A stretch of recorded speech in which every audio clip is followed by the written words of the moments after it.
آج 8 جون 2025 اور دن ہے اتوار کا۔ اگر بات کی جائے ہجری سن کی تو 1446 ہجری ہے۔ کل عید کا روز تھا۔ ہفتے کو پاکستان میں عید منائی گئی۔ دیگر کئی ممالک میں ایک روز پہلے عید تھی۔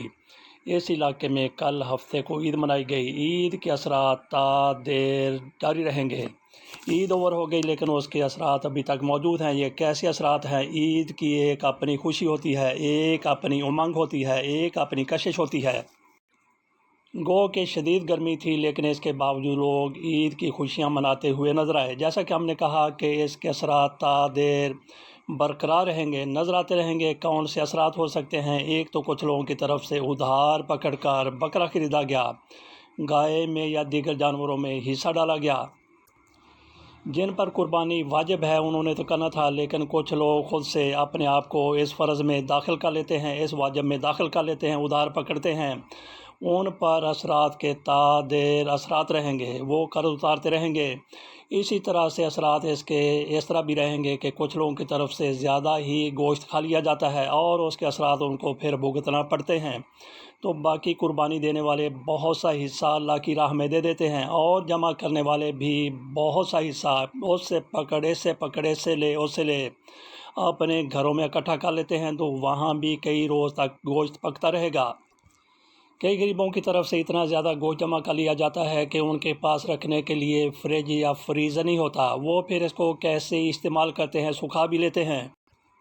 یہ ان کا مسئلہ ہے کہ اتنے گوشت کو کس طرح سے وہ حفاظت سے رکھیں گے کہ زیادہ دیر تک وہ استعمال کر سکیں۔ تو باقی کئی ایسے لوگ جن کے پیٹ تو چھوٹے ہوتے ہیں لیکن اس میں بھر زیادہ لیتے ہیں اور پھر کئی قسم کے مسائل کا شکار ہو جاتے ہیں، ان پر بھی تا دیر عید کے اثرات، گوشت کے اثرات رہیں گے۔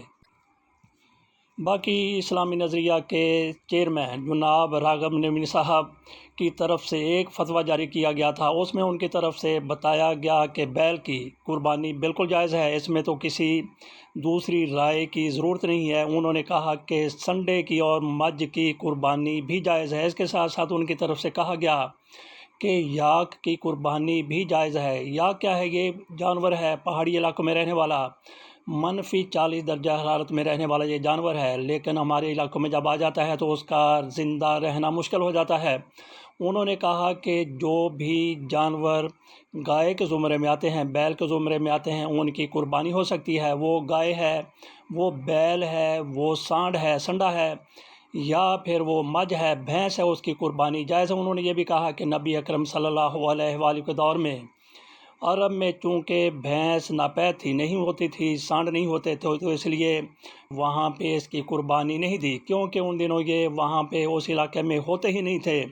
لیکن یہ گائے کے زمرے میں آتے ہیں، اس لیے ان کی قربانی ہو سکتی ہے۔ پہلے گائے کی قربانی دیا جایا کرتی تھی، تو کچھ لوگوں کو یہ بھی ابہام تھا کہ کیا بیل کی قربانی ہو سکتی ہے یا نہیں ہو سکتی، تو انہوں نے سارے ابہام دور کر دیے۔ تو اس کے ساتھ ساتھ کچھ لوگوں کے دماغ میں یہ خناس آ جاتا ہے کہ قربانی پر اتنے زیادہ جانوروں پر خرچہ کرنے کی بجائے بہتر ہے کہ فلاحی کاموں کے لیے اتنے پیسے دے دیے جائیں۔ ہم کی مہم چلاتے رہتے ہیں کہ قربانی پر اتنے زیادہ اخراجات کرنے کی بجائے غریبوں کا بھلا کیا جائے، اور اس طرح سے ان لوگوں کا یہ بھی دلیل ہے کہ لوگ حج کے لیے چلے جاتے ہیں، 12,000 27,000 اور اسپیشل حج 33 لاکھ میں، 1000 نہیں بلکہ 33 لاکھ میں، 27 لاکھ میں اور 12 لاکھ میں ہوتا ہے۔ تو یہ اخراجات بھی فلاحی کاموں کے لیے دے دیے جائیں۔ یہ ان کے اپنے دماغ کا خناس ہے، اور یہ خناس بڑھتا بڑھتا کہاں پہ چلا گیا؟ مراکش کے شاہ کی طرف سے، شاہ ششم ہیں، ان کی طرف سے باقاعدہ قربانی پر پابندی لگا دی گئی۔ وہاں پہ چھاپے مارے گئے ہیں، لوگوں کو پکڑا جا رہا ہے۔ ان کی طرف سے کہا گیا کہ 2 بھیڑے میں اپنی طرف سے قربانی پر پوری قوم کی طرف سے کر دوں گا، تو کسی کی قربانی کرنے کی ضرورت نہیں ہے۔ تو یہ ہے دماغی خناس، جس کی وجہ سے لوگ ایسے اعلانات کرتے ہیں، ایسے دلائل دیتے ہیں۔ تو وہ جو حج کرتے ہیں اور جو قربانی دیتے ہیں، وہ اللہ کی راہ میں بھی اپنی استطاعت کے مطابق کچھ نہ کوئی ضرور دے دیا کرتے ہیں۔ تو آ جاتے ہیں پھر پاکستان ہی کی طرف۔ یہاں پہ ہم نے کہا کہ قربانی کے اثرات تا دیر قائم رہیں گے، برقرار رہیں گے۔ یہ تو ہوگی قربانی کی بات، عید کی بات، اس کے تا دیر اثرات برقرار رہیں گے۔ کہ عید اوور ہو چکی ہے، آج عید کا دوسرا روز ہے، کل تیسرا روز ہوگا، اور کل بھی لوگوں کی طرف سے قربانی کی جائے گی، قربانی کے بکرے کیے جائیں گے، گائے، بیل، اونٹ، اور پاکستان میں پتہ چلا ہے کہ اب تو کچھ لوگوں کی طرف سے پہاڑی علاقوں سے، برفانی علاقوں سے یاک بھی منگوائے گئے ہیں، ان کی قربانی بھی ہو رہی ہے۔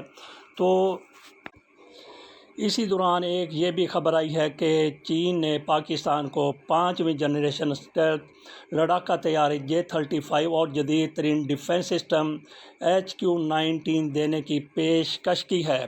پاکستان کے لیے یہ خوشی کا سماں ہے، لیکن اس کے ساتھ ساتھ یہ تباہی کا سامان بھی ہے۔ کیسے خوشی کا سامان، کیسے تباہی کا سامان، یہ ہم ضرور بات کریں گے۔ چین کی طرف سے پاکستان کو J-35 جدید ترین طیارے دینے کا پیشکش کی گئی ہے۔ اسی طرح سے امریکہ کی طرف سے بھی بھارت کو پیشکش کی گئی ہے، وہ اس کو F-35 جہاز بیچنا چاہتا ہے۔ امریکہ کی طرف سے بھارت کو اسٹیلتھ جہاز بیچے جائیں گے۔ اسٹیلتھ کا مطلب یہ ہے کہ رڈار میں وہ نہیں آتے۔ جس طرح سے پاکستان میں 2011 میں اسامہ بن لادن کی ہلاکت کے لیے افغانستان سے ہیلی کاپٹر آئے تھے، تو ہمارے ہاں یہ کہا گیا کہ وہ اسٹیلتھ ہیلی کاپٹر تھے، ان کو رڈار میں کیچ کرنا ناممکن تھا، لیکن پاک فضائیہ کی طرف سے جان بوجھ کر شاید ان سے درگزر کیا گیا۔ پاک فضائیہ بالکل ان کو گرا سکتی تھی، جیسا کہ انڈیا کے جہاز رافیل کے بارے میں بھی ایسے کہا جاتا ہے۔ رافیل ایک جہاز پاکستان نے مار گرایا۔ تو اس کے بعد چین کی طرف سے پاکستان کو J-35 مزید طیارے بھی دینے کا اعلان کیا گیا۔ اس سے پہلے پاکستان کے پاس چین ہی کے جہاز تھے، جن کے ساتھ بھارت کے جہازوں کو گرایا گیا تھا۔ تو چین کی طرف سے پاکستان کو مزید J-35 جہاز دینے کا کہا گیا ہے، پیشکش کی گئی ہے۔ اسی طرح سے امریکہ کی طرف سے بھی بھارت کو یہ جہاز دینے کی پیشکش کی گئی تھی۔ بھارت کو ضرورت ہو سکتی ہے کہ اس کے پاس F-35 طیارے ہونے چاہیے، کیونکہ ان کو یہ پتہ چل چکا ہے کہ رافیل اتنے زیادہ کامیاب نہیں ہوئے، اور رافیل نے ان کی آتما رول کے رکھ دی، بھارت کی سبکی ہوئی۔ لیکن آپ جو بھی لے آئیں، F-35 لے آئیں، J-35 لے آئیں، اس سے اعلیٰ قسم کے بھی جہاز لے آئیں، لیکن جب اڑانے آپ کے ابھی نندن ہیں، تو پھر ان کا یہی حال ہوگا جو ان کا ہوا ہے۔ بات ہم کر رہے تھے کہ پاکستان اور بھارت یہ آپس میں لڑ رہے ہیں، تو اپنی اکانومی کو بہتر بنانے کے لیے چین کی طرف سے پاکستان کو J-35 اور امریکہ کی طرف سے بھارت کو F-35 طیارے دینے کا اعلان کیا گیا ہے، پیشکش کی گئی ہے۔ تو اس میں آپ یہ اندازہ کر لیجئے کہ ہاتھیوں کی جنگ میں گھاس تباہ ہو کے رہ جاتی ہے۔ تو یہاں پہ یہ ہو رہا ہے کہ ہاتھیوں کی پاکستان اور انڈیا چراگاہ بن گیا ہے۔ ایک طرف چین آپ کو اپنی اکانومی کو مضبوط بنانے کے لیے J-35 طیارے دے رہا اور دوسری طرف بھارت کو امریکہ کی طرف سے F-35 طیارے دیے جا رہے ہیں۔ تو پاکستان کو، بھارت کو یہ سوچنا چاہیے کہ اپنے وسائل وہ ایک دوسرے کو تباہ کرنے کے لیے کس کے ہاتھ میں لے جا رہے ہیں، کس کو دے رہے ہیں۔ ایک طرف پاکستان چین کو اپنے وسائل دے گا اور دوسری طرف بھارت امریکہ کو اپنے وسائل دے گا، وہی وسائل جو آپ کی غربت کو ختم کرنے کے لیے، کم کرنے کے لیے استعمال ہو سکتے ہیں۔ دونوں ممالک سوچ لیں تو مل بیٹھ کے وہ کسی نہ کسی نتیجے پر پہنچ سکتے ہیں، اور اس میں سب سے زیادہ بھارت کی طرف سے پیش قدمی کی ضرورت ہے۔ پاکستان کی طرف سے تو بھارت کے ساتھ ہر ممکن تعاون ہمیشہ کیا گیا ہے، اس معاملے کو ختم کرنے کے لیے، اس معاملے کی سیٹلمنٹ کے لیے، اس مسئلے کے حل کے لیے، لیکن بھارت کے ذہن میں نہ جانے کون سا خناس سمایا ہوا ہے۔ وہ دنیا بھر کو بتانے کے لیے نکلے ہیں کہ پاکستان اور بھارت کے مابین جو چھوٹی سی جنگ ہوئی، جھڑپ ہوئی، کشیدگی ہوئی، محاذ آرائی ہوئی، یا جو بھی آپ اس کو کہہ لیں، کنفلکٹ ہوا، تو بھارت دنیا کو بتانے کے لیے نکلا ہے کہ اس میں پاکستان کی طرف سے ہمارے اوپر زیادتی کی گئی، اور پاکستان کا وفد بھی یہی کچھ بتانے کے لیے دنیا کو کہ بھارت کی طرف سے اس میں پاکستان پر جارحیت کی گئی اور پاکستان نے اس کا جواب دیا۔ گو کے وفود کے جو سربراہ ہیں ان کے میں زمین گو کے دونوں طرف جو وفود ہیں ان کے جو سربراہ ہیں ان کی اہلیت میں، قابلیت میں اور ان کے تجربے میں زمین آسمان کا فرق ہے، لیکن اس کے باوجود بھی پاکستان کا وفد دنیا کو باور کروانے میں یہ کامیاب رہا ہے کہ بھارت کی طرف سے یہ سارا کچھ زیادتی کی گئی ہے۔ ششی تھرور ان کے وفد کے ہیڈ ہیں، وہ بہترین سفارتکار رہے ہیں، اور وہ ان کے رکن پارلیمنٹ بھی رہے ہیں اور اب بھی ہیں۔ ان کا تعلق کانگریس سے ہے۔ وہ دنیا بھر کو بتانے کے لیے آج کل وہ واشنگٹن میں ہیں، وہیں پہ بلاول بھٹو زرداری بھی ہیں۔ بلاول بھٹو زرداری کی طرف سے عید بھی وہیں منائی گئی ہے۔ وہاں پہ کس وفد کی پذیرائی ہوئی ہے اور کس وفد کی وہاں پہ رسوائی ہوئی ہے، بھارتی وفد کی رسوائی ہوئی ہے، جبکہ پاکستانی وفد کی پذیرائی ہوئی ہے۔ گو کہ تجربے میں زمین آسمان کا فرق ہے۔ بلاول بھٹو زرداری کو سارے معاملے کا ہو سکتا ہے کہ کشمیر کے حوالے سے پاکستان بھارت تعلقات کے حوالے سے بلاول بھٹو زرداری کو ہو سکتا ہے کہ کشمیر کے حوالے سے پاکستان بھارت تعلقات کے حوالے سے اتنا زیادہ تجربہ نہ ہو، لیکن ششی تھرور کو ایک بہت